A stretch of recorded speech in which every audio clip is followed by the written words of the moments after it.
I'm using a throwaway as I don't want this tied to my real Reddit. I, 27F, am the only child of my parents, 58M and 55F. They struggled to conceive and had a couple of miscarriages before they had me. They always wanted a big family, but were never able to have any children after me.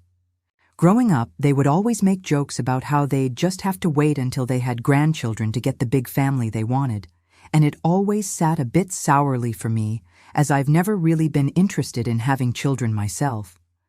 I get the jokes were likely them covering up the hurt of not having lots of children, but when I was young, it sometimes made me feel like I wasn't enough.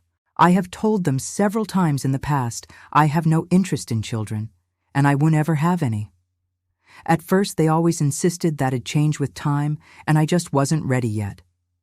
After I got married to my husband, 29 they seemed to think I'd want to hurry up and settle down. But he has no interest in children either, and I wouldn't have married him if he wanted them, as that wouldn't be fair. It seems they finally realized they won't ever be getting grandchildren from me, as yesterday they sat me down and told me they were looking into surrogacy to have a baby. This took me by surprise, but they are adults, and if this is what they want to do, I'm not about to protest it, though it did bring up some old childhood insecurity in me.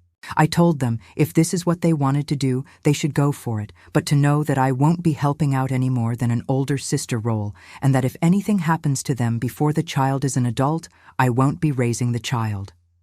This shocked them, and they asked me why my mind would immediately go there, and I pointed out that neither of them were exactly young, and they had to consider this logically if they wanted to do this and figure out a guardian for the child in a worst-case scenario. This led to a bit of an argument, and they seemed to think, as the older sister, if anything did happen, God forbid that I should take the child, and they couldn't understand why my lack of desire to have children would lead to me leaving my brother or sister out in the cold. I made it clear that I'd visit the child, of course, but I would not be raising it in this scenario. And their desire to have another child didn't mean I had to turn my own life upside down. My dad called me heartless, and my mom seemed shocked by how firm I was being. I told my husband all of what happened, and he was surprised my parents would even consider a baby at their age, but asked me if I was sure about how firm I was being on this. That while he didn't want kids either, if I felt a bit conflicted over this, we could discuss it, and I made it clear that no, I didn't want to do this. I have tried to call both my parents since our conversation, and neither of them are answering me. Was I really too harsh and cold in my response to their